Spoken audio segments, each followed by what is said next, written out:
कितना चैलेंजिंग हो जाता है उनके लिए, पूरे डॉक्टर समाज के लिए, जब फिर ऐसी बातें आती हैं कि अगर ये इंजेक्शन लगा लिया तो नामर्दी आ जाएगी। एक ह्यूमन टेंडेंसी है कि कोई भी नई चीज़ आएगी तो उसको रेजिस्ट करता है। ये बोला जाता है कि पहले के लोगों में इम्यूनिटी स्ट्रांग होती थी और आज के बच्चों में उतनी स्ट्रांग इम्यूनिटी नहीं है। ये एक मिथ है। आजकल के बच्चों में एलर्जी और वायरल या ऐसे इन्फेक्शन ज़्यादा बढ़ जाते हैं। कैसे बचाऊंगा उस बच्चे को? एक स्टडी आई थी कि हम रोज लगभग 3000 केमिकल्स हमारे शरीर में जाते हैं। इससे बचने के लिए hello hi, welcome to the podcast of Aacharan news. मेरे लिए ये ऐसे पल हैं कि मैं एक्साइटमेंट में कुछ बोल वैसा नहीं पाऊंगा, लेकिन मैं बस इतना आप लोगों को, अपनी ऑडियंस को ये बताऊं कि मैं जब भी पॉडकास्ट शुरू करता हूं तो मेरे पहले पॉडकास्ट में पहले गेस्ट होते हैं मेरे साथ, मेरे परिवार के भी हिस्से मैं बोलूंगा, डॉक्टर अशोक बांगा जी।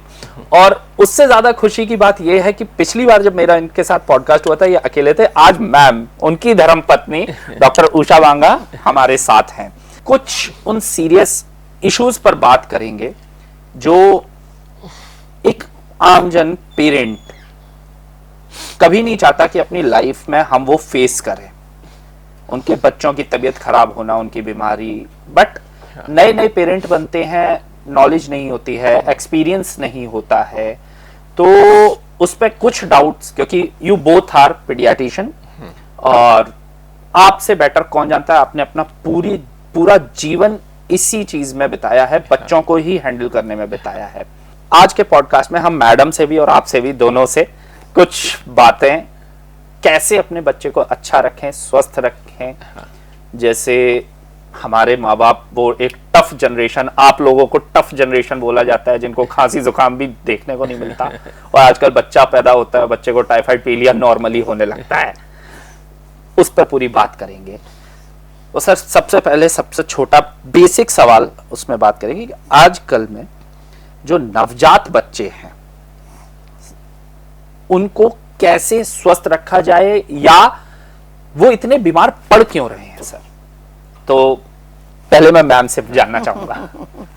नवजात शिशु बीमार इसलिए पड़ते हैं, वॉल्यूम, एक तो हमारे देश में क्या है कि लो बर्थ वेट बच्चे ज़्यादा होते हैं, क्योंकि हमारे यहाँ माताएं कुपोषित हैं, तो वो बच्चे थोड़े ज़्यादा बीमार पड़ते हैं। और जो स्वस्थ माताएं हैं, थोड़े मध्यम वर्ग और ऊपर के जो अपर मिडिल क्लास और अपर क्लास, इनके बच्चे उतने बीमार नहीं पड़ते हैं। फिर भी आमतौर पर न्यूबॉर्न बीमार पड़ते ही हैं, क्योंकि और शुरू में इतना नहीं पड़ते वैसे ही, ऐसा क्योंकि बच्चों को माँ का दूध मिलता है। बाकी ऐसा कोई नया वो नहीं है, अगर हम बच्चों को संभाल के रखें। इन्फेक्शन वगैरह उन परिवारों में ज़्यादा होता है, जैसे जो परिवार बड़े हैं या जिनके बच्चे वेट कम था, माँ कुपोषित थी, माँ के दूध में पर्याप्त विटामिन नहीं है, तो कई बच्चों को उस विटामिन की कमी की वजह से बीमार पड़ते हैं। अगर हम माँ का स्वास्थ्य अच्छा रखें और बच्चे का वजन सही हो, यानी हम माँ की देखभाल शुरू से करें, तो बच्चे का वजन सही हो तो बहुत कम बीमार पड़ते हैं। और दूसरी महत्वपूर्ण बात यह है कि उनको माँ का दूध मिले। मैम, जैसे आपने बोला कि माएँ बहुत ज़्यादा कुपोषित हैं, ये बात मतलब आज के टाइम में इसलिए सोचने पे मजबूर कर देती है कि पहले शायद जो हमारी मम्मियाँ दादियाँ हुआ करती थीं, वो इतने हॉस्पिटल्स नहीं थे, कोई दाई आ जाती थी, उनके 17-17, 12-12 बच्चे हो जाते थे और स्वस्थ बच्चे होते थे। तो क्या ये टाइम के साथ जो ह्यूमन हेल्थ है वो डिग्रेड होती गई है क्या, बच्चों की या माँ बाप की, या माँ के प्रेगनेंसी को कंसीव करने से लेकर टिल द बर्थ, वो क्या ऐसे इश्यूज आ जाते हैं उनकी लाइफ में? मान लीजिए कोई ऐसी मदर है जो ड्रिंक नहीं करती है, जो बाहर का नहीं खा पा रही है, इवन जंक फूड नहीं खा रही है, फिर भी मैंने ऐसा देखा है कि उनके बच्चे को या तो जॉन्डिस हो जाता है जो 17 पॉइंट तक जा रहा है, टाइफाइड हो जा रहा है, और बहुत सीरियस इलनेस हो जाती है बिल्कुल 4-5 दिन के बच्चे को लेके। प्रॉपर उसको फीडिंग भी हो रही है, मदर फीडिंग, बट ऐसा इशू उस बच्चे को क्यों फेस करना पड़ रहा है? ये या तो ये कुछ एक्सटर्नल इशू हो सकता है, बट 4 दिन का बच्चा एक्सटर्नल कैसे क्या कर लेगा? उसका क्या कारण हो सकता है? देखिए, एक तो न्यूबॉर्न को टाइफाइड नहीं होता। ओके। दूसरी बात, जैसे हमारी जो भ्रांति है कि पहले ज़्यादा अच्छा था, ऐसा नहीं है। ये हमारी सुनी सुनाई धारणाएं हैं। सही बात तो ये है कि माताओं की और खासकर नवजात शिशुओं के स्वास्थ्य में और मृत्यु दर में बहुत फर्क आया है। काफ़ी पहले की हिसाब से अभी कम हो गई है, फिर भी जितनी हमें चाहिए उतनी कम नहीं हुई है। और जॉन्डिस वाली जो बात आप कह रहे हैं, एक्चुअली पहले भी होता था ये सब। पहले टेस्ट नहीं होते थे, जांचें नहीं होती थी, पता ही नहीं पड़ता था। अगर नॉर्मल थोड़ा बहुत पी लिया हुआ, बच्चा ठीक हो गया। और जिन बच्चों को ज़्यादा हो जाता था उनको वास्तव में कई सारी समस्याएं हो जाती थी जो जिंदगी भर उन्हें परेशान करती, जो लाइफ लॉन्ग उस चीज लाइफ लॉन्ग परेशानी रहती थी। ये न्यूबॉर्न के बारे में बताऊंगी। सर, आपसे सवाल करते हैं, माँ का तो जैसा मैम ने बताया, इस चीज में बाप का क्या रोल होता है या पिता का क्या रोल होता है? क्या उनके भी जेनेटिक्स से कुछ फर्क पड़ सकता है बच्चे की, न्यूबॉर्न की, मैं न्यूबॉर्न की बात कर रहा हूँ, न्यूबॉर्न की हेल्थ पे? बिल्कुल पड़ सकता है, क्योंकि उसके आधे जीन्स तो अपने पिता से ही आए हैं ना, तो फर्क निश्चित रूप से पड़ता है। और जेनेटिक्स को भी एक बार छोड़ दें तो उनकी हैबिट्स, उनकी हेल्थ, अगर घर में कोई और बीमार है, माँ बाप या कोई और व्यक्ति, उससे लगने वाले इन्फेक्शन की संभावना, उनके घर में साफ़ सफाई, उनका माहौल में, उनके उस वातावरण में प्रदूषण, ऐसे बहुत सारे फैक्टर्स हैं जो इसके लिए माँ और पिता और सभी परिवार जिम्मेवार हैं, जिनसे बीमारियां होती हैं। मेडिकल केयर के लिए कुछ लोग लापरवाह होते हैं, थोड़ी बात में इलाज नहीं करवाते, जब बात बढ़ जाती है तो फिर परेशान होते हैं जी। तो पिता का निश्चित रूप से बड़ा रोल है, और ज़्यादा बड़ा इसलिए है कि घर में फैसला लेने की पावर पिता को दी गई है। अगर वो अस्पताल नहीं ले जाएगा, हम तो देखते हैं गांव के कई मरीजों में कि पिता या ससुर वो हेड ऑफ द फैमिली होता है, तो कई बार वो बच्चों को अस्पताल बहुत लेट लाते हैं। जब उन्हें डांटते हैं, समझाते हैं, तो पता लगता है कि बच्चे की मदर बोलती है कि मैं तो कब से बता रही थी इनको, यही नहीं ले जाते थे।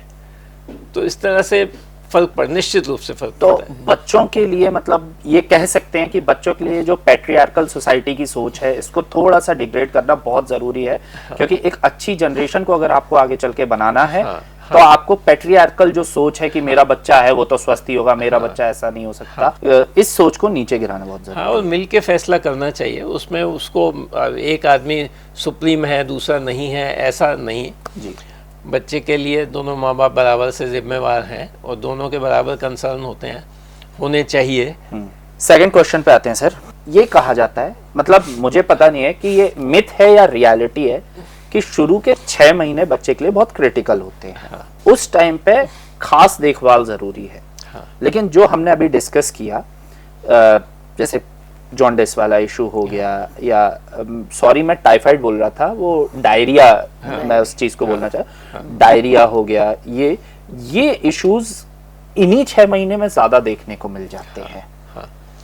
ऐसे में नए माँ बाप हैं, शादी को 2-3 साल ही हुए हैं, माँ बाप बनने का कोई एक्सपीरियंस नहीं है, क्या बचाव करना चाहिए ऐसे माँ बाप को कि बच्चे को आउटफीड कर नहीं सकते, मदर फीड ही सब कुछ है, मदर फीड कर रहे हैं लेकिन वो जॉन्डिस या डायरिया में निकला जा रहा है, कुछ ना कुछ प्रॉब्लम सामने आ जाती है, तो क्या कर सकते हैं छोटे से, मतलब इजी वे में, एक नए माँ बाप जिनको जल्दी समझ में आए कि हम क्या कर सकते हैं? अगर आप दोनों उस पर एक पॉइंट बताएं। देखिए, एक तो सफाई, उसमें कोई खर्चा नहीं होता, वो एक हैबिट होती है और वो हर किसी की होती है, और उसमें हमें देखना चाहिए कि इसमें कोई कमी तो नहीं रह रही जी। दूसरा मुश्किल क्या होती है कि बच्चा दुनिया में आया है तो वो सब कुछ के लिए प्रिपेयर्ड नहीं था, उसे प्रिपेयर होने में टाइम लगता है। कई इन्फेक्शंस हैं जो उसने कभी फेस नहीं किए थे पहले, अब उनमें से गुजरना पड़ता है। जब वो इन्फेक्शन से निकल जाता है तो कुछ इम्यूनिटी डेवलप होती है, लेकिन उसमें समय लगता है। वैक्सीनेशन भी इसी पीरियड में शुरू होता है। जब वैक्सीनेशन हो जाता है तो कम से कम उन बीमारियों से इम्यूनिटी डेवलप होने लगती है, पर उससे पहले तो वो भी नहीं होती। अगर बड़ा परिवार है, उसमें बहुत सारे लोग हैं, बड़े बच्चे भी हैं, दूसरे लोग हैं, उनकी जो सीजनल बीमारियां हैं, ये बच्चा उनके संपर्क में आता है, उससे भी दिक्कत आती है। ब्रेस्ट फीडिंग बहुत बड़ा इशू है। हम इसे जितना आसान बात समझते हैं इतना आसान नहीं है, और कष्ट की बात है कि हमारे देश में जहाँ ये सब कुछ एक नॉर्मल बात हुआ करती थी, जिसमें सोचने और कहने की ज़रूरत नहीं थी, उसके लिए अब इतना लोगों को समझाना पड़ता है कि अपना दूध होते हुए भी कुछ माएँ दूसरा दूध पिलाती हैं और फिर बच्चे बीमार होते हैं। मैं कहीं ना कहीं उसी क्वेश्चन पे आने वाला था। मेरा अगला क्वेश्चन यही था कि क्या मैम माँ का दूध यानी मदर फीड ही पर्याप्त होता है या ऊपर से कुछ और सप्लीमेंट देने चाहिए? देखिए, सबसे महत्वपूर्ण प्रश्न है वॉल्यूम। और अगर हम इस पे बात करें तो एक पॉडकास्ट भी कम है। ये इतनी बड़ी समस्या है जो हर वर्ग को परेशान कर रही है। आपको जान के आश्चर्य होगा कि ये समस्या सभी वर्गों में समान है। ऊपर का दूध पिलाने की समस्या, उसके कारण क्या है, और उसी से बच्चे बीमार पड़ते हैं। डायरिया, निमोनिया ये और जुकाम खांसी ये उनको होता है, फिर वो कुपोषण के शिकार होते हैं। यहाँ मैं आपको एक बात बताना चाहूँगी कि इतनी अज्ञानता है, यहाँ तक कि मुझे कहना नहीं चाहिए, लेकिन मेडिकल फील्ड में भी बहुत ज़्यादा इस पे ध्यान नहीं दिया जा रहा है। और कई बार ये समस्या समझ लीजिए आप, इसका कारण आर्थिक होता है, आर्थिक पेशेंट्स का नहीं। कई बार इस तरह से प्रोडक्शन होता है ना मिल्क पाउडर का, उनकी मार्केटिंग इतनी तगड़ी रहती है कि कई बार बच्चा पैदा होता है तो उसको डिब्बा और बॉटल मिल जाता है, तो और मदर को कोई जानकारी नहीं रहती। आमतौर पे एक स्वस्थ माँ को 6 महीने तक ऊपर के दूध की ज़रूरत नहीं रहती, अनलेस बच्चा प्रीमेच्योर हो, कमज़ोर हुआ हो, जो दूध ना किन्हीं कारणों से दूध न पी पा रहा हो, या माँ बीमार है वो पिला नहीं पा रही हो, ये तो अलग कारण है। नॉर्मल स्वस्थ बच्चा माँ का दूध आराम से पीता है, बशर्ते है कि उसे सही समय पे माँ के आंचल से लगाया जाए। तो अक्सर 2-3 दिन तक माँ के आंचल से लोग नहीं लगाते, वो ये कहते हैं कि दूध कम है। यहाँ मैं बताना चाहूँगी, वो जो दूध होता है ना, पहला दूध, हम लोग ये कहते हैं पहला टीका माँ का दूध, उसकी कम मात्रा ही उसके लिए पर्याप्त होती है, क्योंकि उसमें बहुत कैलोरीज होती हैं। अगर उस समय अपन माँ का दूध नहीं पिलाते तो बच्चा फिर लेना नहीं चाहता, या अगर वो बोतल से पिला दिया जाए तो फिर वो बच्चा माँ का आंचल को खींचना नहीं चाहता। ये एक बहुत बड़ा क्वेश्चन है, और रोज ही मैं इन समस्याओं से दिन भर जूझती हूँ। यहाँ मैं आपको बताना चाहूँगी कि पर्याप्त होता है दूध। अक्सर आपको या हमारे पास माएँ आती हैं तो वो ये कहती हैं दूध कम होता है, बच्चा झिकता नहीं है, पेट नहीं भरता है। मैं पूछती हूँ तुमने कैसे पता लगाया, तो वो कहती है रोता है। तो यहाँ मैं आपको बताना चाहूँ कि रोना से हम जानकारी नहीं लेते। ये 2 ऐसे इम्पोर्टेंट सवाल हैं जो सबको पता होने चाहिए। अगर आपका बच्चा माँ का दूध पी के 6-7 बार पेशाब करता है, दूसरा हर महीने 500 ग्राम से ज़्यादा वजन बढ़ता है, और बच्चा खेलता हंसता खुश रहता है और सोता है, खाली रोना इसकी वजह नहीं होती। और अक्सर लोग यही गलती करते हैं, बच्चा रोता है दूध पिलाने लगते हैं, जब पिलाने लगते हैं तो बच्चा मदर का खींचना नहीं चाहता। ये सबसे बड़ी समस्या है। जब तक पहले तो आपको लगे ना कि दूध कम है तो डॉक्टर से बात कीजिए। पहला काम, पड़ोसन की सलाह या घरेलू सलाह से काम ना चलाएं, डॉक्टर के पास जाएं कि हमें ऐसे लग रहा है कि दूध कम है, अब हम क्या करें, वो खुद चेक करेंगे। ओके सर, इन्फेक्शन की बात करी जैसे मैम ने कि निमोनिया, अभी मेरे भाई का भी बेबी हुआ था और उसे बहुत सीवियर निमोनिया हुआ। क्या ये इन्फेक्शन जो होते हैं बच्चों में, जो संक्रमण बढ़ते हैं, नहीं है ये ध्यान कि दादाजी आए और एकदम से उठा लिया, वो प्यार के आगे तो सब चीज़ें हारी जाती हैं। ताऊ जी आ गए, उनने उठा लिया, और बुआ हाथ फेर के चली गई, नहीं ध्यान रहता, हाथ धोना बार बार। सिर्फ मतलब इजी तरीके से कि हाँ, अगर किसी को ध्यान में नहीं है, लापरवाही हो जा रही है, तो बच्चे को उस संक्रमण से कैसे बचा सकते हैं? देखिए, एक तो ब्रेस्ट मिल्क में मदर से कुछ इम्यूनिटी बच्चे को आती है, लेकिन वो थोड़ी होती है, उतनी पर्याप्त नहीं होती कि ज़्यादा इन्फेक्शन से बचा सके। फिर जब वैक्सीन लगने लग जाती है, कुछ इम्यूनिटी उससे डेवलप होने लगती है, लेकिन फिर भी कई ऐसे इन्फेक्शंस हैं, कुछ वायरस इन्फेक्शंस हैं जिनके लिए ना तो वैक्सीन है, ना उनसे इस तरीके से बचना पॉसिबल है, और कुछ तो ऐसे हैं जिनसे आप सफाई से भी नहीं बच सकते। जैसे डायरिया में रोटा वायरस डायरिया बोलते हैं, तो वो सफाई से रहने वालों में भी इन्फेक्शन हो सकता है। ऐसे निमोनिया में कुछ हो सकता है।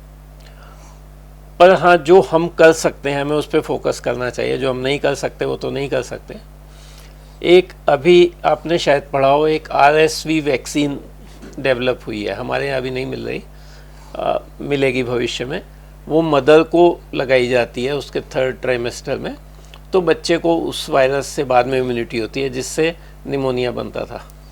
एक चीज़, बाकी सफाई, फिर वही ब्रेस्ट फीडिंग, सफाई, टीकाकरण, 3 मूल मंत्र हैं बच्चे को सेफ रखने के।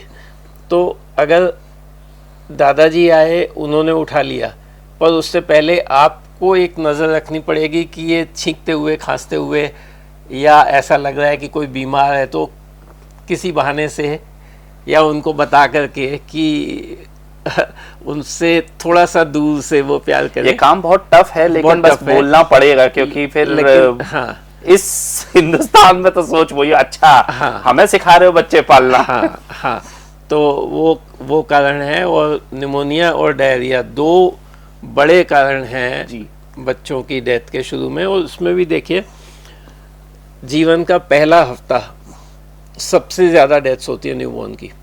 जीवन का पहला महीना वो इससे थोड़ा कम रिस्क है, लेकिन फिर भी बहुत बड़ा रिस्क फैक्टर है। फिर इसके बाद पहला साल, उसमें थोड़ा कम है, लेकिन ये यानी पहला 1 साल निकाल दिया जाए तो बहुत सारी डेथ्स इसी पीरियड में होती है। ये आपने ठीक से संभाल लिया और निकाल लिया। बिल्कुल। मेरी मॉम मुझे एक कहानी सुनाती हैं कि जब मेरी एल्डर सिस्टर हुई और वो 6 महीने की हुई, उस टाइम पे किलकारी एक हॉस्पिटल हुआ करता था, और वहाँ 6 महीने की ही बच्चियाँ आती जा रही थी, सबको डायरिया, ठंड का टाइम, और उस टेबल पर जिस बच्चे को लिटा रहे थे, बॉटल चढ़ा रहे थे, और वो डेथ होती जा रही थी। तो मेरे फादर ने पूरी रात भर उसे अपनी गोदी में उठा के उसको ड्रिप चढ़वाई है कि मैं टेबल पे नहीं रखूंगा। ठीक है। फिर मेरे मामा जी ने आगे चल के उनसे ये पूछा कि वो नौबती क्यों आई, क्या हुआ, कि वो डायरिया हुआ, साफ सफाई नहीं थी, तुमसे कुछ गलती हुई, ये हुई, वो हुई। तो तब से ना उस केस से हमारे फैमिली में एक प्रथा बन गई कि भले बुरा लगे, अगर आप साफ सुथरे नहीं हो, बच्चे को कोई हाथ नहीं उठाएगा जब तक वो 1 साल का नहीं हो जाता। या तो आप अच्छे से साफ होके आइए, अच्छे कपड़े पहनिए, नहा धो के, तब जाके आप उसे उठाएंगे। ये होता है। आपने सर टीकाकरण की बात करी थी, अगले सवाल की तरफ चलते हैं। बहुत भ्रांतियां हैं टीकाकरण को लेके। एक जनरेशन हमसे ऊपर वाली ऐसी भी है जो ये कहती है, अरे यार क्या आजकल की जनरेशन प्रेगनेंसी कंसीव करी और सप्लीमेंट्स खाने लगे, मल्टीविटामिन खाने लगे, ये खाने लगे, तो इनके टाइम पे तो कुछ नहीं दिए थे। ठीक है, दाई आई और करके चली गई, ना कोई इंजेक्शन लगा, ना कोई मल्टीविटामिन खाए, ना कोई न्यूट्रिशन का, कुछ नहीं। ऐसे ही टीकाकरण को लेके बहुत भ्रांतियां हैं। उन्हें कैसे कम किया जाए सर?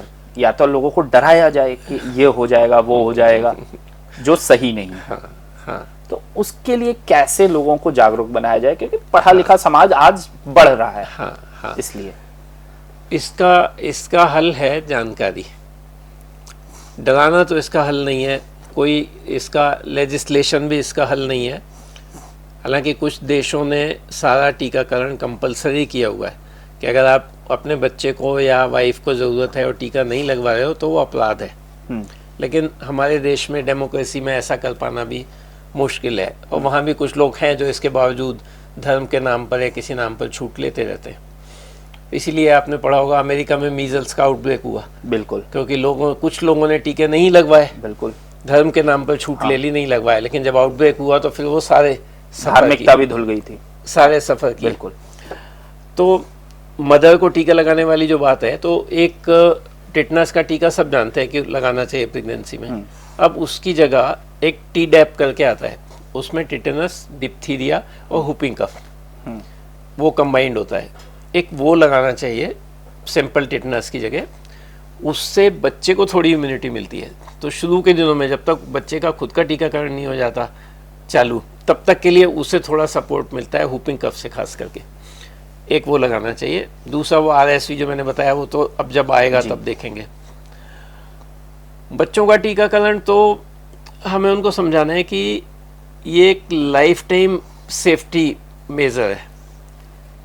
जैसे whooping cough तो न्यूबॉर्न को भी हो जाती है, न्यूबॉर्न को भी हो जाती है और बहुत जानलेवा सीरियस होती है, बहुत सीरियस जानलेवा। होती है, क्योंकि फिर कोई दवाई काम नहीं काम करती, नहीं करती, इसलिए बहुत माँ सीरियस को होती है, ये उसको टीका फिट्स आने बहुत लगते जरूरी हैं। वो क्या कहते हैं, होपिंग, कुकर कुकर खांसी खांसी, जिसको कुकर कहते हैं, कुकर खांसी, ओके हाँ, ओके। कुकर। तो बहुत सीवियर होती है, बचाना तक मुश्किल हो जाता है उसको अगर कभी हो जाए तो उसके लिए वही है कि जितने लोग उस समय घर में आए, जैसे हम अपने बच्चों के पास, हमारी बेटी की डिलीवरी होना थी तो उन्होंने कहा कि आप लोग आओगे टीका तो लगवा टी डैप लगवा के आना, आप लोग भी घर में जो भी बच्चे के इर्द गिर्द रहेगा सबको सबको लगा लगाना पड़ता है।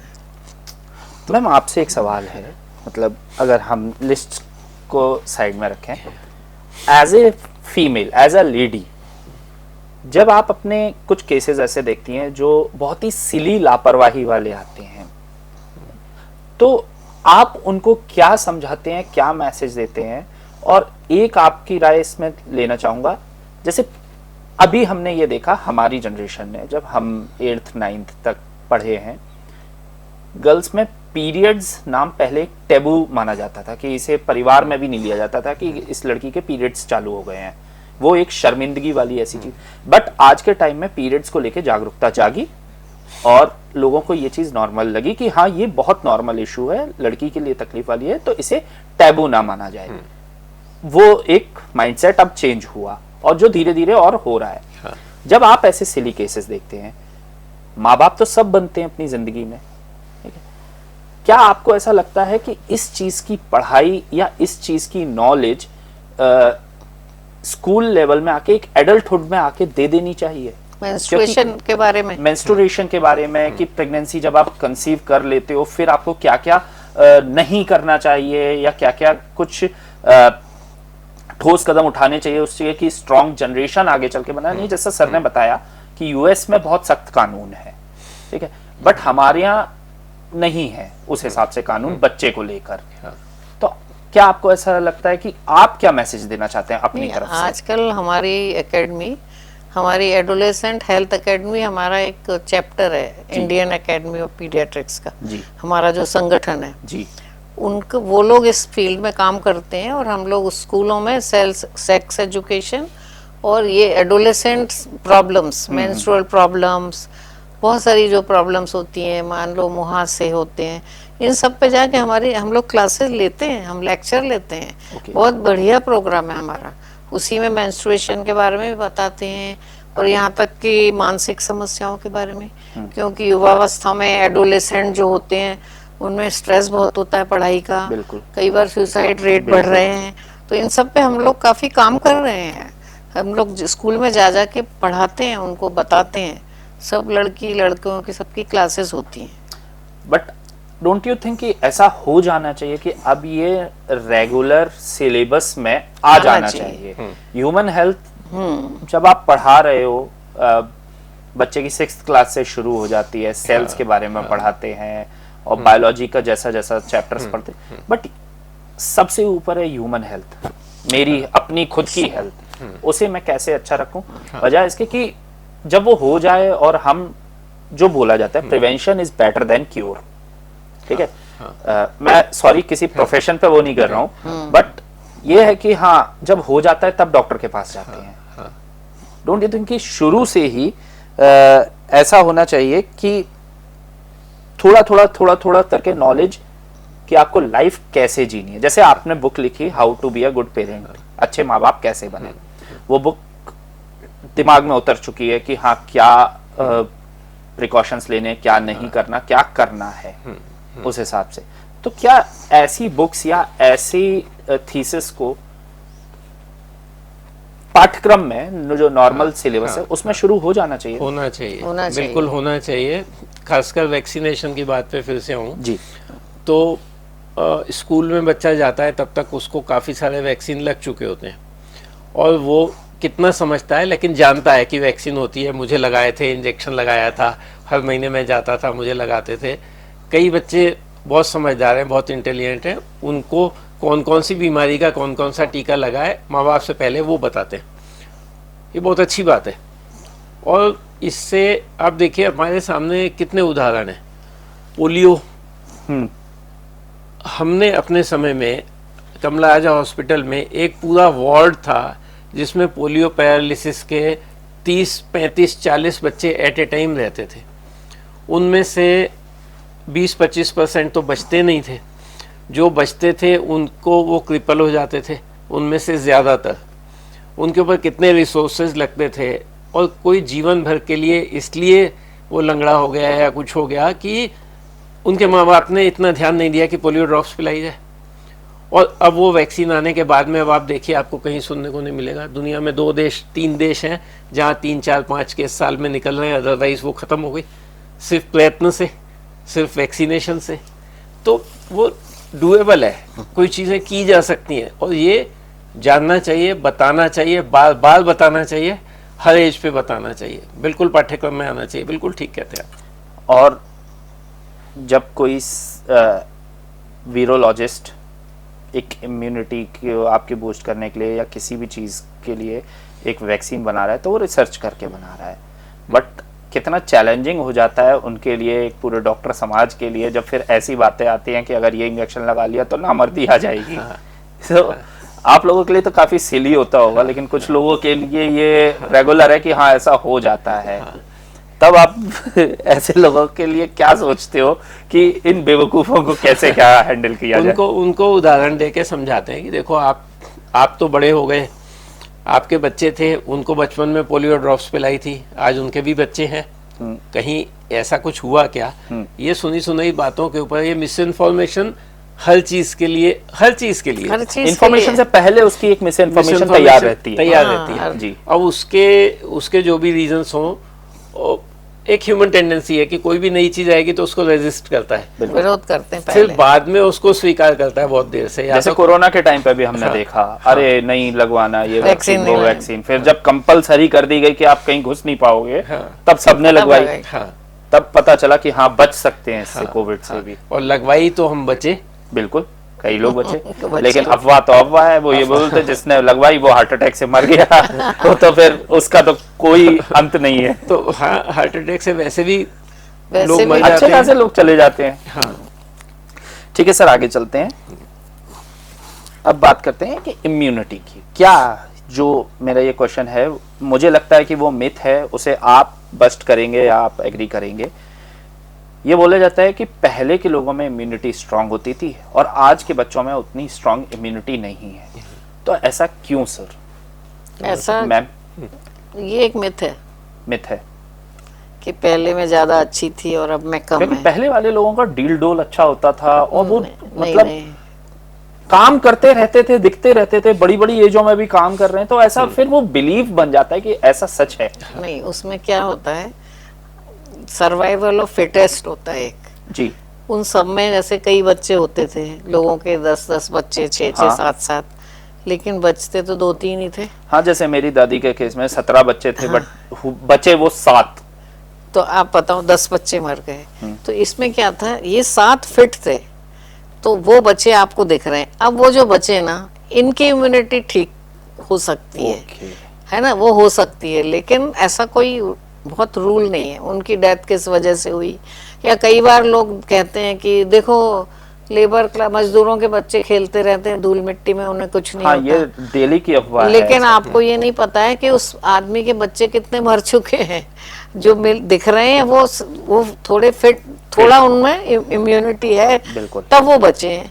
लेकिन ऐसा अपन कर थोड़ी सकते हैं कि बच्चों को ज्यादा बच्चे पैदा करें फिर उनको खेलने दें, ऐसा नहीं कर सकते ना। अभी तो बच्चे 2 ही 3 ही होंगे, 2 ही होंगे। मैसेज है सरकार का, बच्चे 2 ही अच्छे। हाँ, उसमें इम्यूनिटी सब में जो होती है, जो नेचर से दी गई है, वो नॉर्मली सब में होती है। इम्यूनिटी कम कुछ लोगों में होती है, या दूसरा कुपोषण होने से इम्यूनिटी कम होती है। कुपोषण एक बड़ी समस्या हमारे यहाँ, लेकिन ये गरीब नीचे के निचले तबके में है, अपर क्लास और मिडिल में नहीं है इतना कुपोषण जितना छोटे उसमें है। तो उनमें न्यूट्रिशन की कमी से इम्यूनिटी कम हो रही है, उनमें सारे विटामिन कम है, उनमें विटामिन ए कम है, उनमें विटामिन डी कम है, विटामिन सी की डेफिशिएंसी, प्रोटीन नहीं लेते, प्रोटीन की कमी से इम्यूनिटी घटती है। तो ये भोजन से रिलेटेड है। और दूसरा, जैसा कि अभी बात आई, वैक्सीन ना लगाने से भी इम्यूनिटी घटती है। तो ये दो चीज़ें बड़ा कारण है। और दूसरा, अपने यहाँ क्या होता है, जैसे हमारे यहाँ बहुत ज़्यादा स्ट्रिक्टली शाकाहारी हैं लोग, तो उससे भी थोड़ी समस्याएं आती हैं। जैसे B12 विटामिन है, वो शाकाहार में ना के बराबर होता है। ओके। थोड़ी जैसे दूध दही में होता है, तो दही B12 की डेफिशिएंसी तो लगभग 80% इंडिया इससे सफर कर ही रहा सफर है। करता है, इसीलिए। और दही में होता है, थोड़ा दूध में होता है, वो रेगुलर खाते नहीं है, वो एडल्ट्रेटेड आता है। एडल्ट्रेटेड है, और दही नहीं खाते, खांसी हो जाएगी। हाँ। और कुछ बच्चे लाइक भी नहीं करते, खट्टा है तो वो मना करते हैं, तो इससे भी फिर इम्यूनिटी घटती है। तो हमें अपने भोजन की जो तरीके हैं उन्हें बदलना पड़ेगा, और जो सप्लीमेंट्स की ज़रूरत है उन्हें लेना है। जैसे गवर्नमेंट ने प्रोग्राम चला है, हफ्ते में 2 बार आयरन दिया जाएगा, आयरन की कमी से एनीमिया हो जाए, फिर इम्यूनिटी कम हो जाएगी। विटामिन डी कम होता है, ये यहाँ में मुझे ऐसा महसूस होता है कि अभी गवर्नमेंट कर रही होगी इस पे काम। B12 सप्लीमेंटेशन भी बहुत ज़रूरी है। अगर उस आयरन में B12 भी मिला दिया जाए तो बेहतर रहेगा। और थोड़ी सी हमें लोगों को शिक्षा दी जाए, खान पान कैसे सही रखें हम। ओके। ऐसा नहीं है कि सबको मैं बोल रही हूँ कि खाओ, नहीं, आप जो खा रहे हो उसमें बैलेंस करना है, तब इम्यूनिटी ठीक रहेगी।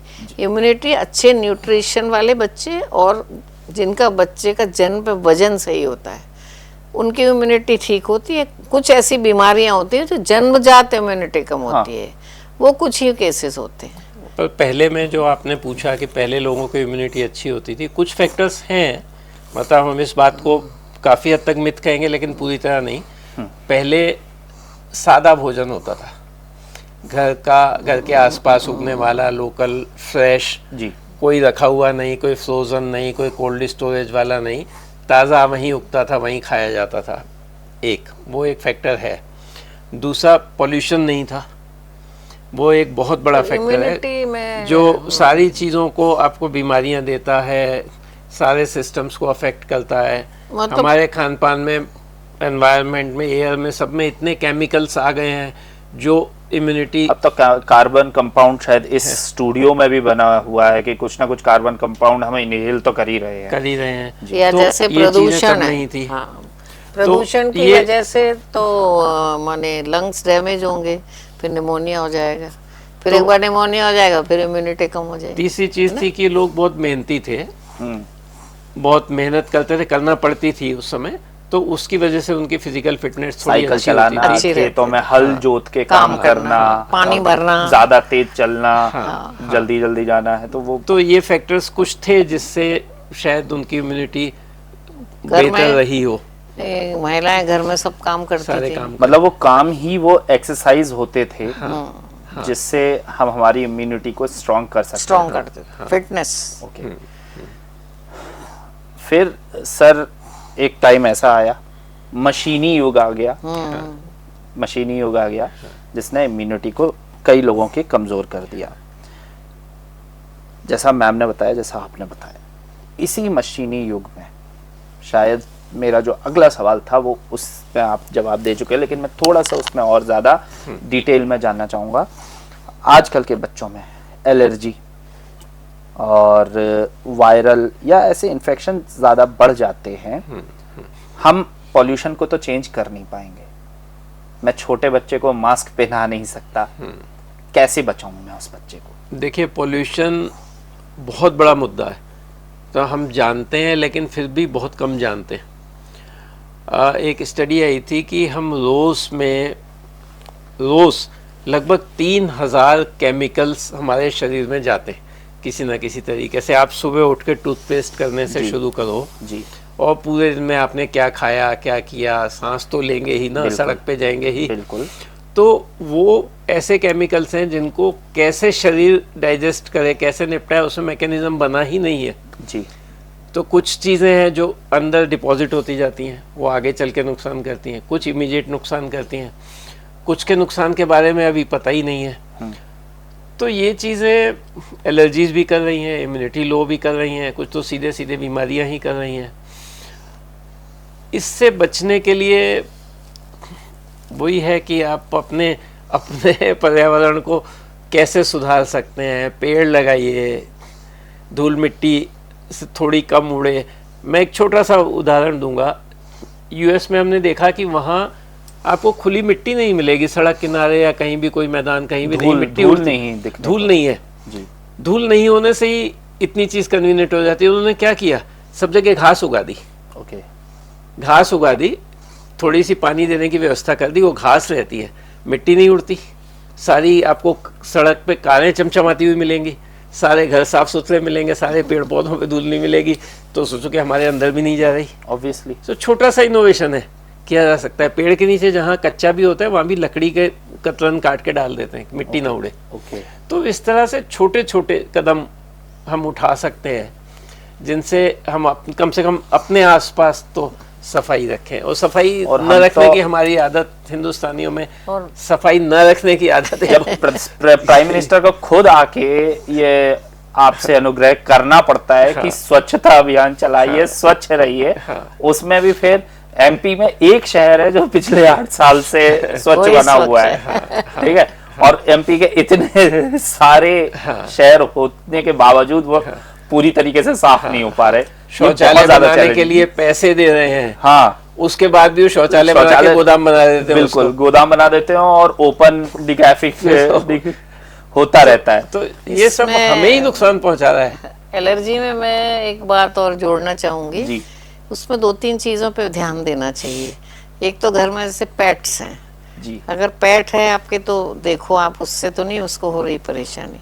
दूसरा जो कालीन बिछाना जी, मोटे पर्दे होना, जी। इनमें माइट रहती है, माइट से डस्ट माइट बोलते हैं उसको, उससे एलर्जी बहुत कॉमन है। अस्थमा होना जी। उससे भी होता है। तो एक तो कारपेट, जहाँ अगर आपके बच्चों को एलर्जी है तो आप कारपेट घर में ना बिछाएं, ओके, हो सके तो पेट्स ना रखें। या कर्टन आपके हैं तो पतले ऐसे कर्टन हो जिन्हें साफ किया जा सकता हो। दूसरा, घर में केमिकल जैसे स्प्रे, रूम फ्रेशनर, ये सब यूज ना करें। अगरबत्ती, एरोसोल जितनी चीजें हैं एरोसोल या से स्मोक अगरबत्ती वाली लगाना, स्मोक। दूसरा, घर स्मोक फ्री होना चाहिए। ये उन लोगों के लिए जैसे गांव में घर में चूल्हा जलता है, ये सब होता है, तो इनसे भी लंग्स में प्रॉब्लम होती है, एलर्जी हो सकती है जी। इन चीजों का ध्यान रखना पड़ेगा। जो घर में चूल्हे की जगह गैस देने की योजना थी, उसके पीछे यही सोच था कि उन औरतों की आंखों में तकलीफ होती है और लंग्स में तकलीफ होती है। पूरा समय वो किचन में धुआं इनहेल करते हैं पूरा जीवन,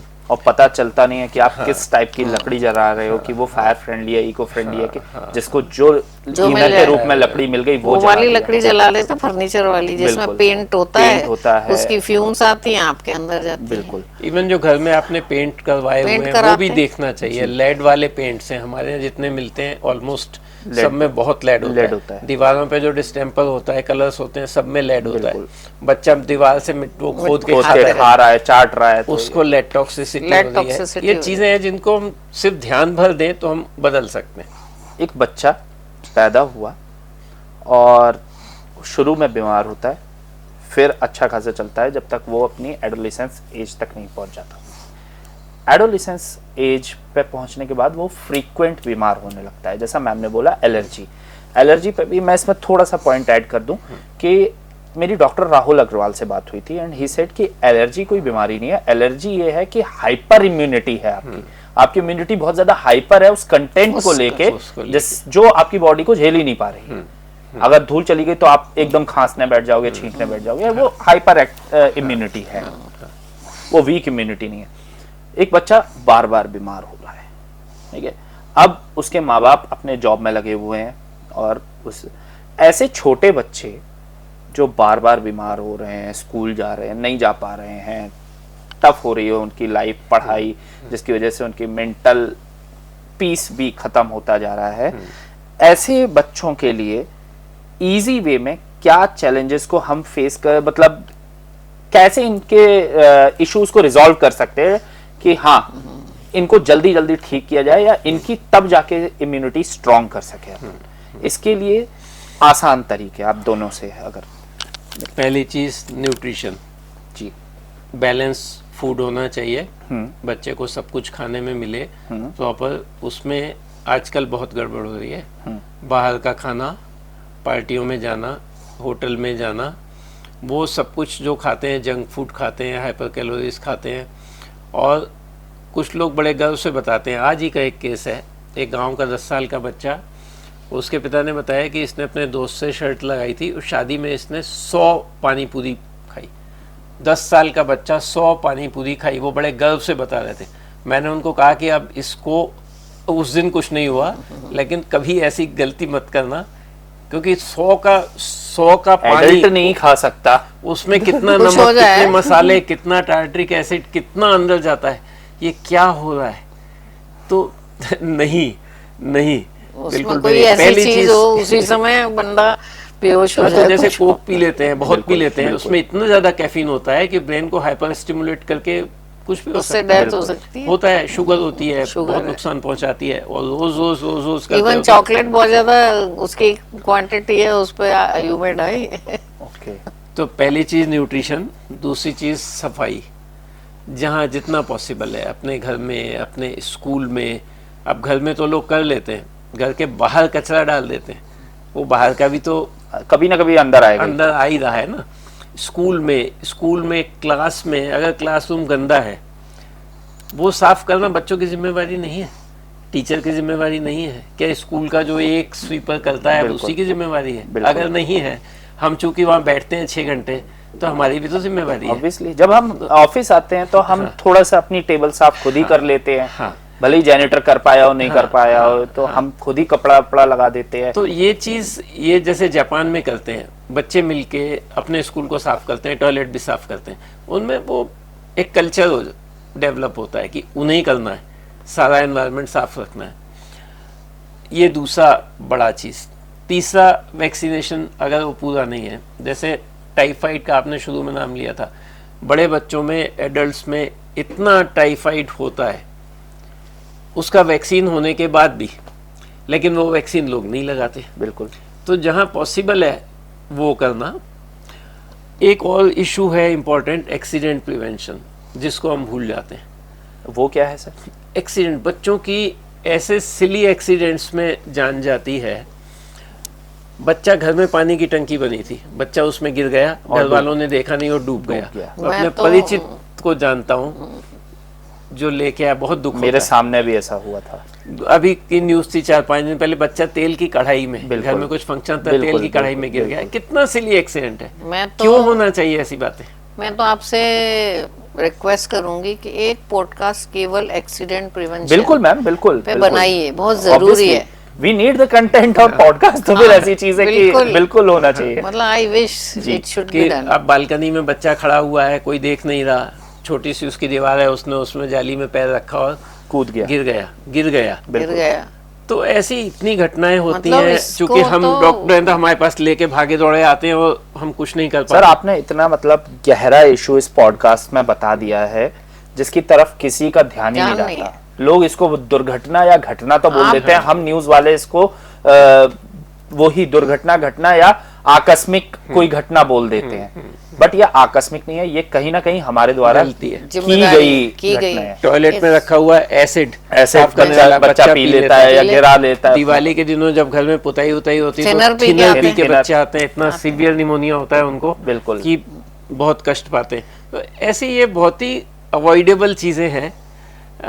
और ये केसेस मेनली हिंदुस्तान में देखने को मिलते हैं। और नहीं, रोड एक्सीडेंट्स की उसकी तो वजह- बात ही क्या करें, वो अपने आप में पूरा एक विषय है। वो तो- इतने एडोलेसेंट्स, बोलते हैं एक सुसाइड, एक्सीडेंट। दूसरा रोड एक्सीडेंट्स, सबसे ज्यादा adolescent एडोलेसेंट्स की की death डेथ। नंबर 2 कॉज है रोड एक्सीडेंट्स। ओह, यहाँ उसे- मैं एक बात कहना चाहूंगी, बिल्कुल। वैसे हमारे देश में भी ऐसे कानून होंगे, लेकिन बाहर के यूरोपियन कंट्री, स्पेशली अमेरिका, वहाँ पे ऐसा लॉ है। जैसे आप, पहली बात तो ये है कि जैसे बच्चा कढ़ाई में गिर गया, एसिड पी लिया, तो आपका पुलिस केस है ही, होगा ही।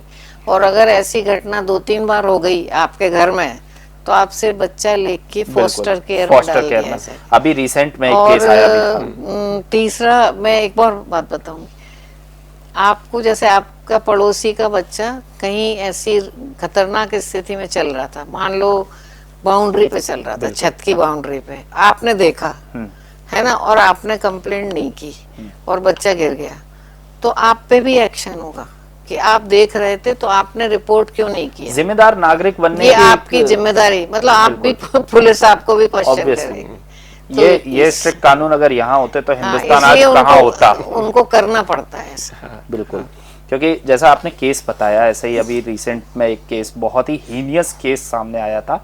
वो बच्ची उसकी माँ अपने बॉयफ्रेंड के साथ इटली घूमने चली गई, इटली या किसी देश में घूमने चली गई, और उस बच्ची को उसके बेड के पास वो 9 या 8 महीने की या कुछ ऐसे 2-2.5 साल की, मैं थोड़ा सा मिस कर रहा हूँ, उसको उसके पालने में रखे, आसपास खाना रख के चली गई। वो बच्ची रोती रही 9 दिन तक, कुछ दिन रोती रही, और एंड में वो स्टारवेशन से उसकी डेथ हो गई। यूएस लॉ के अकॉर्डिंग उस औरत को सेम सजा हुई है कि तुम्हें 9 दिन तक भूखा रखा जाएगा, ऐसे बांध के रखा जाए। बाद में उस औरत को भी उसी तरीके से डेथ पेनल्टी मिली कि जैसे तेरी बच्ची तड़प तड़प के मरी थी, अब तुम भी वैसे ही जाओगी। मतलब जी, अगले डॉक्टर्स को भी जैसे इस तरह के केसेस आए तो डॉक्टर को, पुलिस को इन्फॉर्म करना जरूरी रहता है। बिल्कुल, ओके। और यहाँ ये होता है कि डॉक्टर साहब थोड़ा देख लो, अगर एमएलसी ना हो तो ये करप्शन। हाँ, वहाँ तो 14 साल से छोटे बच्चे को घर में अकेला आप छोड़ के जा नहीं सकते। ओह, छोड़, यहाँ तो मदर्स बोलती हैं कि मुझे जल्दी देख लो, कि मैं तो अपने 2 बच्चों को ताला लगा के आई हूँ, ताला घर में लगा बैठे। के जो ये जानकारी रखते होंगे उनको कैसा लगता होगा, शौक एकदम से, बाप रे बाप ये क्या हो रहा है। बड़ी कॉमन ऑकरेंस है। फादर जॉब पे गया, मदर क्या करे, 3 बच्चों को लेके कैसे आए, टेम्पो के पैसे लगेंगे तीनों के, तो 2 को घर में बंद कराती है, तो 1 को लेके आती है। बाप रे बाप। सर, इम्यूनिटी वाले सेक्शन को खत्म करते हुए अब आगे बढ़ते हैं। बच्चों की इम्यूनिटी मजबूत करने के लिए डॉक्टर को क्या घरेलू या प्राकृतिक उपाय बताने होंगे? कुछ आप दोनों अगर एक एक बता दें, जो घरेलू की इम्यूनिटी, इससे हम मजबूत कर सकते हैं। मुझे याद है कि हम मम्मी बताती है बहुत छोटे थे, हमें सेरेलैक खिलाया जाता था। अब वो सेरेलैक शायद आता है, नहीं आता, पता नहीं। आता है। बट क्या वो घरेलू उपाय में होता था या कुछ इसके अलावा भी कर सकते हैं? वो सेरेलैक जो है वो दलिया है, रेडीमेड दलिया जी। तो आप घर में दलिया बनाइए जी, तो पैसे बचेंगे जी। देखिए, अच्छा खाना, फिर वही पॉइंट, अच्छा खाना, सफाई, फिजिकल एक्टिविटी, 3 पॉइंट्स मैं कहूँगा, और वैक्सीनेशन तो कंपलसरी है ही जी। ये सब इम्यूनिटी बढ़ाने के उपाय हैं। ओके, मैं तो इस समस्या की जड़ में जाना चाहती हूँ। बिल्कुल मैम। एक्चुअली जैसे मेरे पास पेशेंट्स आते हैं, मदर आई, वो इतना बड़ा घूंघट निकाले हुए, ठीक है, ससुर हैं, पति हैं, और इस बार ससुर आया, मुझ पे गुस्सा कर रहा है, मुझसे कह रहा है मैडम हर महीने इसको हम यहाँ लाते हैं, आप क्या इलाज करती हो? तो मैंने कहा तुम्हारा बच्चा ठीक नहीं रहेगा। बोले क्यों? मैंने कहा एक तो तुम्हारे घर में औरतें घूंघट निकालती हैं, तुम उनको पढ़ाते नहीं हो, तुम उनको दबाते हो हर समय, तो ऐसे घरों में बच्चे बीमार नहीं होंगे तो क्या होगा? पहले तो इनको शिक्षा, लड़कियों में एजुकेशन, दोनों ही पढ़े हो, मैं लड़के, आज भी मेरे पास ऐसी मौएं आती हैं इनको हिंदी पढ़नी नहीं आती, मतलब मुझे टाइम में ऐसी चीजें देख के मुझे आश्चर्य होता है कि ऐसा कैसे होता है, हिंदी नहीं पढ़ सकते। तो वो चीज आपकी तब ठीक होगी जब हमारी जनरेशन, हमारे लोग शिक्षित हों। शिक्षित माने किताब नहीं पढ़ने से नहीं होता, पूरी रीडिंग होनी चाहिए। जैसे कई उन्हें औरतें 8वीं क्लास पास हैं तो 8वीं भी सफिशिएंट, काफी है, बिल्कुल, लेकिन उसके बाद वो घर में कोई किताब नहीं लाते, कभी पढ़ते नहीं है, कुछ भी नहीं पढ़ते, तो उनका ज्ञान बढ़ नहीं पाता। ये जो बातें हम कर रहे हैं उनको कैसे पता चलेंगी? बिल्कुल। घर में पढ़ाई का वातावरण बनाया जाए, पेरेंट्स भी पढ़ें, घर में एक समय हो कि इस समय सब लोग पढ़ते हैं, या बहुत छोटा बच्चा है तो उसके लिए बुक्स, किताबें लाना शुरू करें, ये इस चीज के लिए मैं बहुत जोर देती हूँ, पेरेंट्स को भी बोलती हूँ कि पढ़ाई का वातावरण बनाओ। वो कहेंगे हमारा बच्चा कमजोर है, ये पढ़ने में फेल हो जाता है। तो मैंने कहा कि तुम क्या पढ़ते हो दिन भर? बोले कुछ नहीं। मैंने कहा आप बुक्स लाओ, घर में ऐसा कल्चर पैदा करो, साल में कम से कम 4 किताबें खरीदा करो, कोर्स की नहीं, अलग किताबें।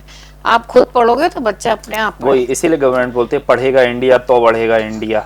बिल्कुल। उसके बाद ही अभी भी अगर इतनी कम साक्षरता देखने को मिलती है एक प्रोमिनेंट शहर में, तो कितना मतलब शॉकिंग है ये सामने के लिए कि लाइक आप तो प्रोफेशनल हो, मेडिकल प्रोफेशनल में अपने, बट जब आप उस टाइम में पढ़ लिख के डॉक्टर बन गए और फिर आज के टाइम में 21वीं सदी में आप ऐसी औरतें देख रही हो जो डिस्गस्टिंग, एग्जैक्टली डिस्गस्टिंग लगता होगा ये चीज। और जबकि सारी सुविधाएं हैं। हाँ बिल्कुल, पढ़ने में पैसे पहले से भी ज्यादा नहीं लग सुविधाएं रहे, हैं बहुत सर। सुविधाएं हैं। नहीं, फोन क्या चला लेती हैं वो लेकिन ये हिंदी नहीं पढ़ पाती। हाँ, फोन चलाते लेती हैं, हिंदी नहीं पढ़ पाती। वो कहती हैं कि हम पढ़ नहीं पाए, हमारे पिताजी ने नहीं भेजा। मैंने कहा अभी तुम्हारी उम्र कितनी है? 20-22 साल की लड़कियां हैं, सोचो।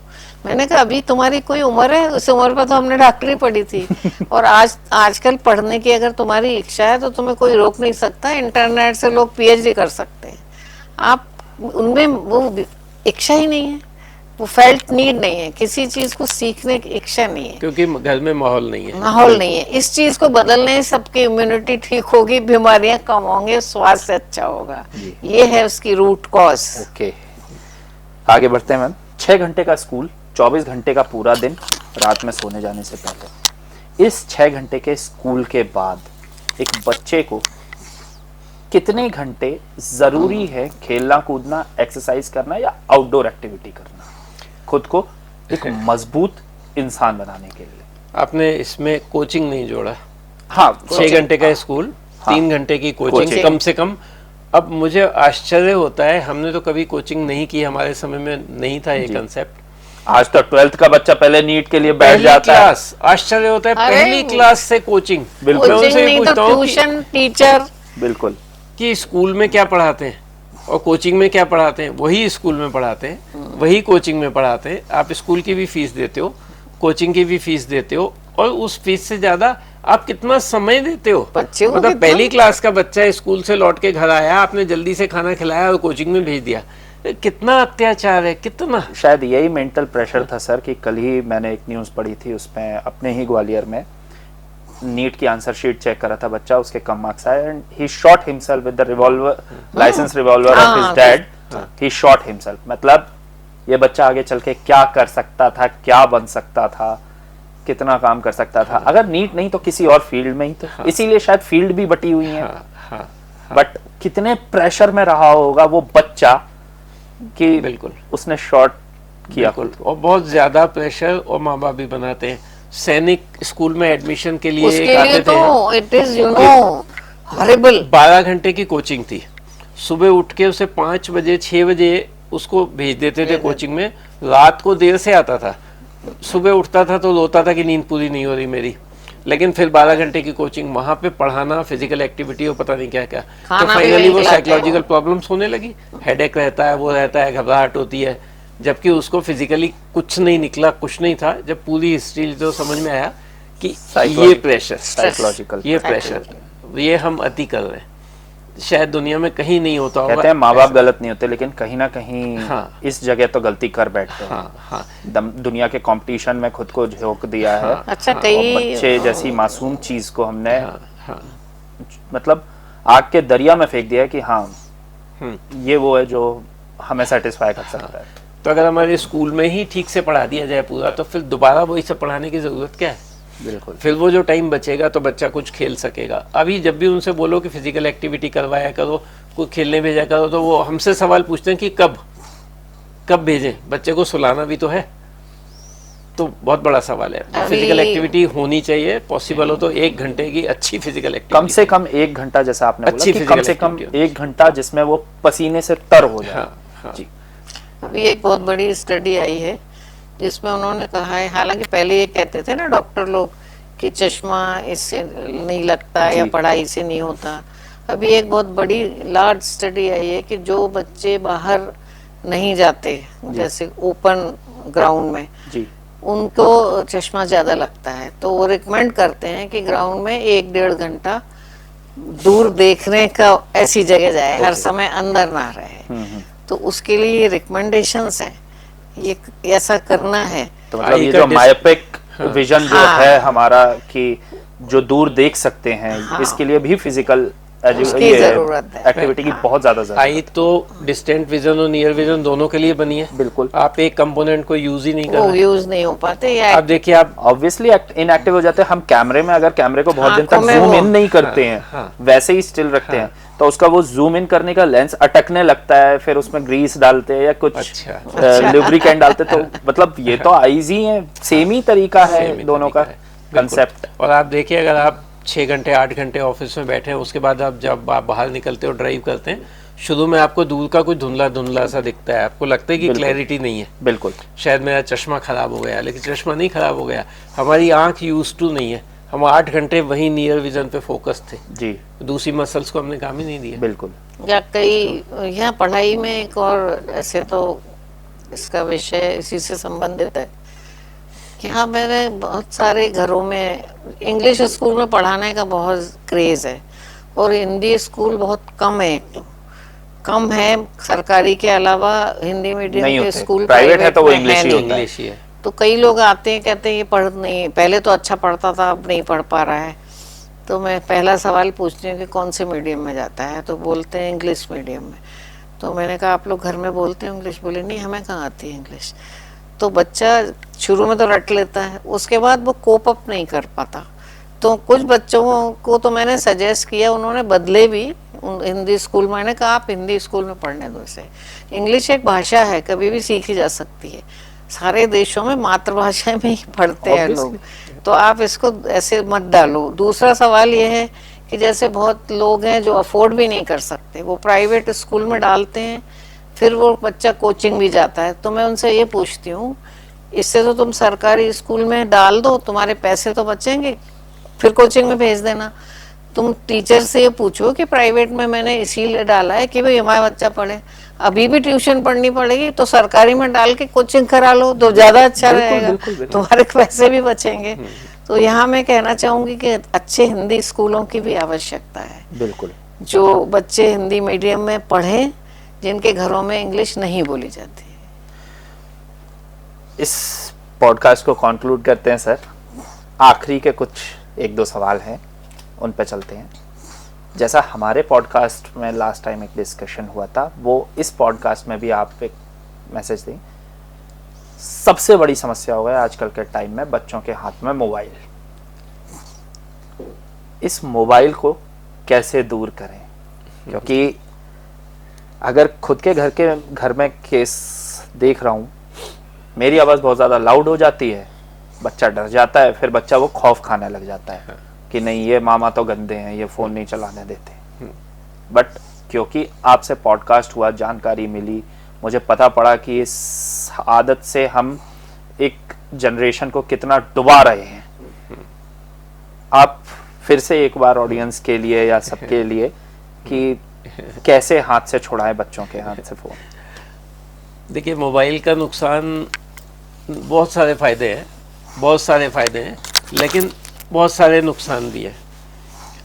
सबसे बड़ी चीज़ ये है कि हम एक वन एंड कन्वर्सेशन होता है, वो बोलता है या वो दिखाता है स्क्रीन पे, और बच्चा सिर्फ सुनता है या देखता है। बच्चा उसे जवाब नहीं देता, ना वो जवाब मांगता है ना सुनता है। बिल्कुल। तो बच्चा अपना दिमाग ज़ीरो पे सेट करके वो सिर्फ वो देखता है, एब्जॉर्ब करता है, और खुद की क्रिएटिविटी या सोचना उसमें नहीं होता, और धीरे धीरे एक हैबिट बन जाती है, बस देखता है, आगे बढ़ता है, देखता है, टाइम वेस्ट करता है। उस समय में उससे कोई और काम किया होता वो नहीं करता, और फिर जो उसमें वो देखता है वो देखता है जो दिखाने वाला दिखाना चाह रहा है, वो चाहे उसका विज्ञापन है, चाहे उसके विचार हैं, चाहे उसके राजनीतिक विचार हैं। लड़ाइयाँ देख रहा है बच्चा, गोलियाँ चलता देख रहा है बच्चा, लोगों को मरते हुए देख रहा है, गिरते हुए। ये चीज़ें पहले बच्चे नहीं देखते थे, बच्चे नहीं सुनते थे, और इससे वो उन पर बुरा प्रभाव भी पड़ता है, वो डिसेंसिटाइज हो जाते हैं। वो जो गेम खेलते हैं उन्हें लगता है कि गोली मारना अच्छी चीज है। अच्छी चीज है। मैंने आज इतने लोगों को गोली मार दी, गेम में गोली मार दी, तो गोली मारना तो अच्छी चीज है। और वो कहीं गोली ना कहीं मारने से आगे तो मैं चल जीतता हूँ, के आगे चल के तकलीफ देगा। ये आगे चल के तकलीफ देगा। तो इस तरह के कई सारी चीज़ें होती जाती हैं और वो उन चीज़ों से डिसेंसिटाइज होता जाता है, और जो कुल मिला के गलत है हेल्थ के लिए, तो है ही, फिजिकल हेल्थ के लिए, मेंटल हेल्थ के लिए। और टाइम बड़ी कैजुअलिटी है उसमें, जो आपका टाइम किसी और काम में लगा होता है वो आप उसमें बिता दे रहे हैं। WHO ने मोबाइल एडिक्शन को एडिक्शन की श्रेणी में शामिल किया है, उसको उसमें रखा है ड्रग एडिक्शन और की तरह मोबाइल ड्रग एडिक्शन की तरह, और डी एडिक्शन के लिए रिकमेंडेशंस हैं। ये अभी WHO ने किया है, और ऑक्सफोर्ड यूनिवर्सिटी ने एक नया शब्द शामिल किया है, उसको कहते हैं brain rot, brain rotting, yes, दिमागी सड़ांत। बिल्कुल बिल्कुल। जो मोबाइल की वजह से ब्रेन रॉट कंटेंट ही होता है। हम इसमें भी सोशल मीडिया के जगत में भी इसको ब्रेन रॉट कंटेंट ही बोला जाता है। हाँ, तो ब्रेन रॉट हो रहा है, जो दिमाग सड़ा देता है, बिल्कुल। सड़ा भेजा देता है। फ्राई जिसको भेजा फ्राई, भेजा फ्राई। भेजा फ्राई। ये फ्राई हो तो अच्छा है, और ये तो सड़ रहा है, फ्राई खाया तो जा सकता है। यहाँ माँ बाप से मैं ऐसा अनुरोध करूंगी कि यदि आपका बच्चा सीरियसली एडिक्टेड हो रहा है तो विशेषज्ञ की सलाह लें, वो आपको अच्छी टिप्स देते हैं कि किस तरह से डी एडिक्शन कराया जाए। अभी मैंने एक स्टोरी करी, यहाँ पे एक डॉक्यूमेंट्री बनाई थी। एक स्कूल है लिटिल वंडर्स करके, वो उन्हीं बच्चों का इलाज कर रहे हैं। ये वो है ना लिटिल वंडर जी, वोकेशनल, हाँ, डॉक्टर शिल्पा किंगर और उनके हस्बैंड है सचिन किंगर, उनकी। तो वो वोकेशनल थेरेपी, सेरिब्रल पाल्सी और वो फील वाली जो होती है, करते हैं ठीक, वो टेक्निकल टर्म्स मुझे याद नहीं रहती, बट वो कर रहे हैं। वहां देख के मैंने, तो मेरी जब सचिन जी से बात हुई, उन्होंने बताया कि पहले ये केस बहुत कम होते थे, अब इतने बढ़ने लगे हैं केस, क्योंकि मदर फादर की भी लाइफस्टाइल चेंज हो गई है। रात भर नहीं सो रहे, लैपटॉप पे काम करे जा रहे हैं, अमेरिकन शिफ्ट में इंडिया में काम कर रहे हैं। तो उस कारण जब हार्मोन्स चेंज हो रहे हैं बॉडी के, तो बच्चों को कुछ ना कुछ अफेक्ट आना लाजमी है। ठीक, उसी पे ही मेरा अगला सवाल था सर, कि पेरेंट्स बच्चों को अच्छा रखें, उसके लिए पेरेंट्स क्या करें? मतलब मेरा कल को अगर मैं ये चाहता हूं कि मैं पिता बनूं और अच्छा एक स्वस्थ बच्चा मेरे पास आए, ना कि और ज्यादा लाइबिलिटी की, ये बच्चा बोल नहीं पा रहा, सुन नहीं पा रहा, देख नहीं पा रहा, एक अच्छा बच्चा मुझे अगर पैदा करना है तो उसके लिए मुझे क्या करना होगा? मैं इसमें पहले एक पॉइंट मोबाइल एडिक्शन वाली बात के ऊपर, जो मैं लोगों को बोलता हूँ, वो बोलते हैं कि हम घर पे आते हैं तो बच्चा मोबाइल ले लेता है, फिर छोड़ता नहीं है। तो मैं उनको बोलता हूँ कि आप ये मोबाइल एंड्रॉयड अपना छोड़ दो, वापस पुराना वाला ले लो, बटन वाले, जिसमें स्क्रीन है नहीं जी। आप मोबाइल के फ़ोन वाले फंक्शन यूज़ करो। आपको भी त्याग करना पड़ेगा, जब घर में होगा नहीं तो वो देखेगा नहीं। पर आजकल पर अब लोग मानते हैं, लेकिन बट फोन वो हो गया, जरूरत हो गया है। ऐसा कर सकते हैं कि उसको घर में अंदर छुपा के ये वाला रखें। छुपा नहीं सकते अपने बच्चे से ना, उसके सामने आप तो देखोगे, आपको भी त्याग करना पड़ेगा, तो ही बच्चा त्याग मतलब करेगा। फालतू ना देखे कम से कम। तो इसी त्याग करने वाली बात से आपके उस इशू के ऊपर आता हूँ कि पहले बोलते हैं कि अच्छे बच्चे के होने के लिए और पालने के लिए पहले 1000 दिन लाइफ के, 1000 डेज जिस पर आपने बात करी थी, एग्जैक्टली, जहाँ से कंसेप्शन होता है वहां से लेके पैदा होने के बाद के 1000 दिन, हाँ, 3 साल। तो वो 1000 दिन बहुत इंपॉर्टेंट होते हैं आपकी पूरी नींव रखने के लिए जीवन की। उसमें माँ की हेल्थ, माँ का न्यूट्रिशन, माँ का वैक्सीनेशन, माँ की सराउंडिंग्स की वो शांति से रहती है, अच्छी बातें करती है, अच्छा पढ़ती है, अच्छा सीखती है। जो पुराने हमारे ग्रंथ कहते हैं कि माँ को अच्छी चीज़ें पढ़नी सीखनी चाहिए, वो सारी बातें पहले 9 महीने जब बच्चा पैदा होने से पहले। बिल्कुल। उसके बाद में जो हमने बातें की, वो वैक्सीनेशन और सफाई और शिक्षा, वो सारी बातें तो है ही। एक बहुत बड़ा जो एक चीज़ मैं कहना चाहूँगा कि माँ और पिता बच्चे के पहले रोल मॉडल होते हैं, रोल मॉडल कोई बड़े होके नहीं बनता, बिल्कुल, वो शब्द वो नहीं जानता, लेकिन वो सीखता है उनकी वो नकल उन्हीं करके। से ही सीखता है, उन्हीं वो से वैसा सीखता ही है। बनना चाहता है। तो वो हमें डे वन से ये ध्यान रखना चाहिए कि वो हमसे क्या सीख रहा है, हम उसमें क्या देखना चाहते हैं। कि वो खुश है, हमें खुश रह के दिखाना पड़ेगा। वो शिकायतें नहीं करता, रोता खींचता नहीं रहता, वो हमें करके दिखाना पड़ेगा।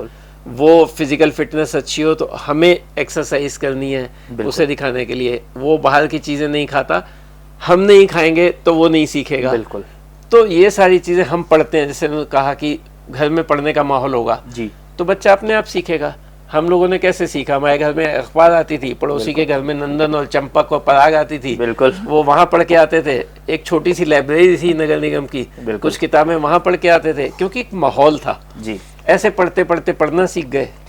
और ऐसे ही खेलने बाहर निकलते थे, दोस्त खेल रहे होते थे, खेलना सीख गए। तो वो एक एग्जाम्पल से सीखता है बच्चा, कहने से नहीं सीखता। बिल्कुल, वो सीखने से, देखने से सीखता है। देखने से सीख। सर मेरा आखिरी सवाल था, लेकिन मेरे कैमरा पर्सन का एक मेरे पास मैसेज आया कि ये सवाल जरूर पूछ लेना। कोरोना वैक्सीन के लिए एक बहुत अफवाह चली है, वो बच्चों को भी लगे थे, जो इन्फेंट और इन सब 6 साल तक के लिए जो बच्चे थे।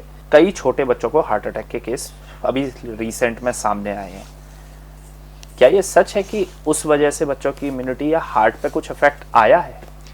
देखिए, हमारे यहाँ तो शुरू में बच्चों को नहीं लगाए गए थे, कम ही बच्चों को लगाए होंगे। अमेरिका में उन्होंने हर एज में लगाए। हमारे ग्रैंड चिल्ड्रन को भी लगे हुए, बिल्कुल, उनको एक बूस्टर भी लग चुका है, जो हमारे यहाँ नहीं लगाया गया था बाद में जी। हमारे एक बूस्टर लगा था, उनके ईयरली बूस्टर लगा रहे थे। तो इतनी स्टडीज होती हैं, हमारे यहाँ तो कम होती हैं, उनके यहाँ होती हैं और ऑथेंटिक होती हैं। कहीं ये चीज़ प्रूव नहीं हुई। कोई एक वैक्सीन आई थी वहाँ, हमारे यहाँ नहीं आई अपने यहाँ थी, नहीं आई थी।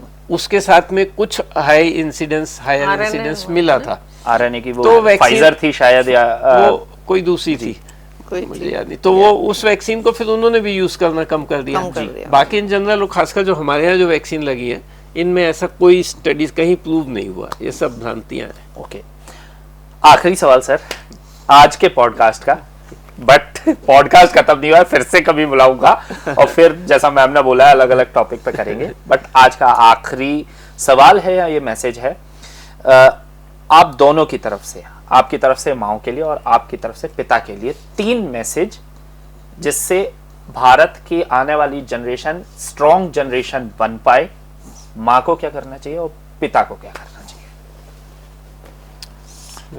देखिए, एक बात तो यह है कि माँ पिता को बराबर से जिम्मेदारी इससे घर चलाना चाहिए, है ना। और जैसा कि हम अभी अपने पॉडकास्ट में कई बार रिपीट कर चुके हैं कि महिलाओं के लिए मैं एक अलग से सलाह ये देना चाहूँगी कि हमारे यहाँ खेलने की आदत बहुत कम है। जैसे आदिवासियों में घर उनके त्योहारों में खेल की प्रथा रहती है, हमारे यहाँ महिलाओं को खेलने की कोई आदत नहीं है। घरों में भी कई पुरुष जा सकते बैडमिंटन खेलने, फुटबॉल और क्रिकेट। आप सुबह सुबह देख लीजिए, मैदान पे सब लड़के क्रिकेट खेल रहे हैं, महिलाएं नहीं होती। तो महिलाएं अपने जिंदगी में खेल जरूर शामिल करें, बाहर के नहीं तो इंडोर भी आप कुछ कर सकते हैं। हम जो अपने कपड़े गहनों पे खर्च करते हैं उनमें कटौती करके घर में रैकेट लाएं, बॉल लाएं, बास्केटबॉल का वो लगाएं, यानी खेल के लिए चाहे मिलजुल के करें, उस तरह का ये बहुत महत्वपूर्ण मुद्दा है। हमारे त्योहारों में भी खेल शामिल होना चाहिए। हमारे खाना बहुत शामिल है, पूड़ी बनेगी, पराठे, ये पकौड़े, लेकिन खेल की कोई उसमें गुंजाइश नहीं है। तो एक तो खेलों को शामिल करें, और भोजन सही भोजन हो, संतुलित, वो तो आपको पता ही है और हम लोगों की सलाह हम दे ही सकते हैं।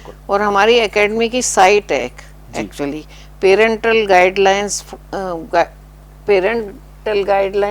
फ्रॉम IAP, तो इसको अभी इंग्लिश में है, अगले 2 महीने में हिंदी में आ जाएंगी। इसको फॉलो करें। कोई भी कुछ लिख दे वो उसी को मानने लगे, बोले नेट पर तो ये लिखा है, वो नहीं मानना है आपको। ऑथेंटिक साइट से क्रेडिबिलिटी नहीं होती है नेट की, कुछ भी जब क्रेडिबल साइट से आप उसको पढ़ें, उसमें अच्छी सरल भाषा तो हेडेक सर्च कर दो, वो पहला बताता है ब्रेन कैंसर। तो उसमें आपको सारी बातें मिलेंगी। हर कोई भी आपको बीमारी हुई है आपके बच्चे को, आप वो क्वेश्चन आपको उसमें मिलेगा। ओके। ये है। तीसरा जो मैं फिर से कहूंगी कि हर चीज की ताले की चाबी है शिक्षा। शिक्षा, उसी चाबी से सब खुलने वाला है। बिल्कुल। तो उस पे आप ध्यान दें, इस ताले को खोलिए। बिल्कुल सर। आप और उसमें वो चाबी देखना है घर में कि हमारे घर में वो कैसा चल रहा है, कि पुरुष को देखना है कि मैं दूसरा वो एक कहा जाता है कि if you love your child you have to love his mother. Okay. बच्चा देखता है कि प्यार क्या होता है। बिल्कुल। तो आप अपने साथी से कैसा व्यवहार करते हो, उससे वो सीखता है कि कैसे व्यवहार किया जाता है दूसरे से। बिल्कुल। दूसरा उसको देखना है कि मेरे घर में मेरी वाइफ है या मेरी बहन है या मेरी माँ है, इनके साथ हम बराबर का व्यवहार करते हैं, कभी इनसे कम हम कोई विचार विमर्श करते हैं। बच्चे का एडमिशन कहाँ होना है, बच्चा खेलने कहाँ जाएगा, कई चीज़ें ऐसी होती हैं कि जिसमें वो उनका कोई से नहीं होता। बिल्कुल। उनको बराबर से इन्वॉल्वमेंट उनका होना चाहिए, उन्हें देना चाहिए। और फिर वही है कि एक एग्जाम्पल सेट करना है अपने बच्चे के सामने। माँ भी करेगी लेकिन फादर को करना है जी। फादर को बड़ा माना जाता है तो फादर को पहले एग्जाम्पल सेट करना है, तब बच्चा अच्छा बनेगा जी। ठीक है सर, कंक्लूड करते हैं। थैंक यू सो मच आप दोनों का आने के लिए। मेरी एक बार में आ गए आप लोग, ये मेरे लिए काफी अच्छे पल थे। बहुत अच्छा गया ये पॉडकास्ट। अगले टॉपिक को लेके पब्लिक जो कमेंट करेगी, कुछ नए इश्यूज को कमेंट करेगी और उन क्वेश्चंस को लेके, प्लस हमारे और दिमाग में क्वेश्चंस कभी खत्म नहीं होते सर। 1 घंटे का तब वो पॉडकास्ट हो गया था, आज ये 1 घंटे का पॉडकास्ट हो गया। आपको एक इंटरेस्टिंग बात बताती हूँ। हम लोगों ने जो बुक लिखी है, तो मैंने आज एक पेशेंट से कहा कि ये बुक ले लो, तो बोली आपका उस पे नहीं है, मीडिया पे। हम वो फॉलो कर लेंगे सोशल मीडिया नहीं लेंगे। बुक नहीं पढ़ना, उन्हें वो देखना, विजुअल उन्हें ठीक लग रहा है। पढ़ने का वो उनके पास वो है कि पढ़ने का टाइम नहीं है, शायद इसीलिए पॉडकास्ट कल्चर आ चुका है। पॉडकास्ट का फायदा ये भी है, आप काम करते में लगा के आप हाँ, तो ये कर सकते हैं कि आप दोनों की बुक के हिसाब से एक एक पॉडकास्ट मेरा और पाइपलाइन में आ जाएगा, एक पूरी बुक बेस्ड आ जाएगा। तो जो आपके ऑडियंस है वो आपका सुन सकते हैं। खाना बनाते में कुकिंग के टाइम पे लगा के बिल्कुल बिल्कुल बिल्कुल। ठीक है ma'am, thank you sir, thank you so much. ये थे मेरे साथ डॉक्टर अशोक बांगा है, डॉक्टर उषा बांगा। आगे आने वाली जनरेशन को हमें बनाना है, हमें हमारे नेशन को एक स्ट्रॉन्ग नेशन के रूप में सामने लाना है। उसके लिए एक स्ट्रॉन्ग जनरेशन का होना बहुत जरूरी है। जनरेशन को क्योंकि हम ला रहे हैं, हमारी ये जिम्मेदारी बनती है कि अगर उस जनरेशन में कोई भी प्रॉब्लम है तो उसे हमें रेक्टिफाई करना होगा, हमें ठीक करना होगा। और जहां हमारे हाथ से बात निकल जाती है, वहां हमारे पास डॉक्टर अशोक बांगा और डॉक्टर उषा बांगा जैसे एक्सपर्ट्स सामने आते हैं जो इन प्रॉब्लम्स को चुटकियों में हल कर सकते हैं। तो अगर आपका कोई सवाल हो, कोई डाउट हो, वो आप कमेंट सेक्शन में पूछ सकते हैं। आप सर से और मैडम से पर्सनली कंसल्ट कर सकते हैं। और मैं आपसे फिर मिलूंगा एक नए पॉडकास्ट में। तब तक जुड़े रहे आचरण न्यूज के साथ। धन्यवाद। देश दुनिया की सभी खबरें देखने के लिए जुड़े रहिए आचरण न्यूज से। आचरण न्यूज, हर कदम आपके साथ।